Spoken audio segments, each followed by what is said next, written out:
Hi friends, আসসালামু আলাইকুম। আপনারা সব কেমন আছেন? আশা করি ভালোই আছেন। কি করছেন, কি হাল আপনাদের? চলুন আজকে একটা চিকেন প্যাটিস ইজি আমি পিকনিকে যাবো বলে তাড়াতাড়ি করে বানাচ্ছি। কেমন লাগলো প্লিজ কমেন্ট করো, শেয়ার করো। প্রথমে একটু নুন দিয়ে, যেটা নর্মাল ময়দা ভিজিয়ে, একটু হালকা কুসুম গরম পানি দিয়ে আমি ময়দাটাকে ভিজিয়ে সাইডে রেখে দিলাম। এখানে চিকেনের যে পুরটা আমি রেডি করব, যতটা চিকেন থাকবে ততটাই আমি পেঁয়াজ দিয়েছি। এতে কি হয়, চিকেনের টেক্সচারটা খুব সুন্দর লাগে।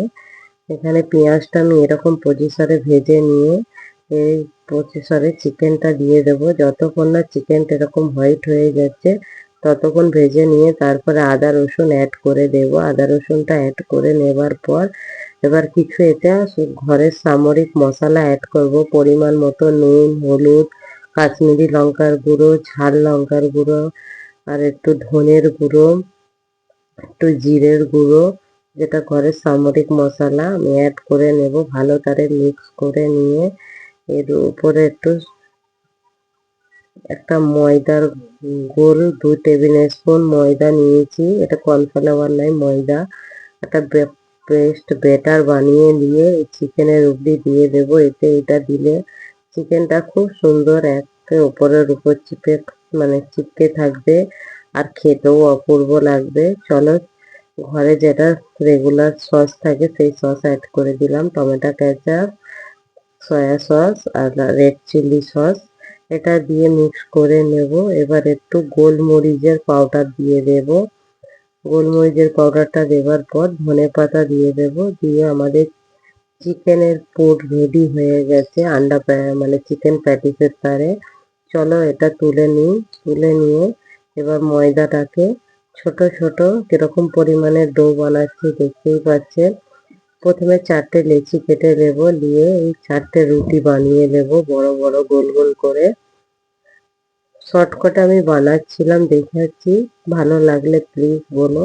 এটা কর্নফ্লাওয়ার তেল দিয়ে একটা বাটার বানিয়ে নেব, যেটা এবার একটার উপর রুটির উপর বাটারটা দিয়ে একটু আটা ময়দার ছড়িয়ে দিয়ে একের উপর আর এক রুটি এরকম সেম প্রসেসরে দিয়ে দেব।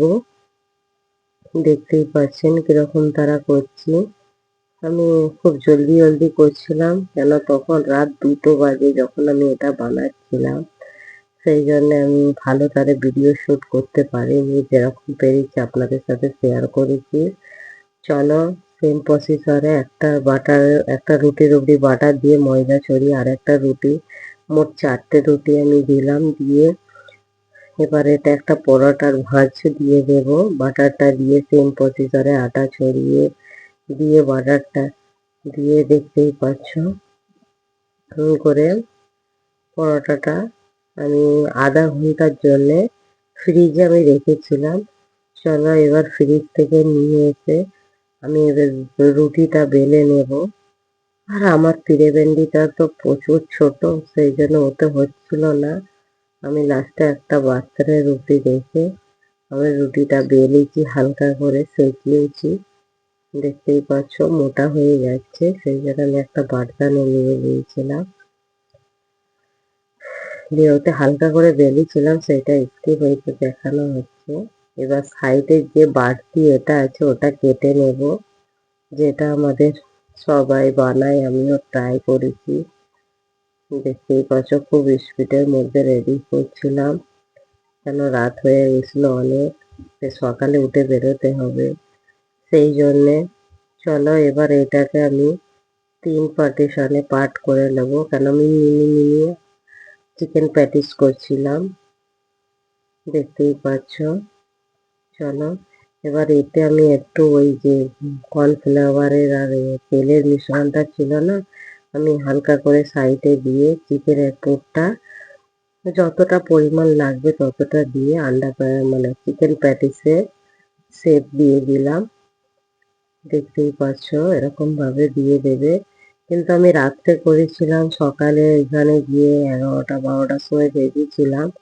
একটু হালকা চিকেন বেরোয়নি, কিন্তু হালকা যেন মনে হচ্ছিল ফুলে গেছে। দেখতেই পাচ্ছ আমরা কাঠের আগুনে পিকনিকে গিয়ে ফ্রাই করেছি, আজকে ওকে বাই, আল্লাহ হাফেজ। ভালো লাগলে কমেন্ট করো।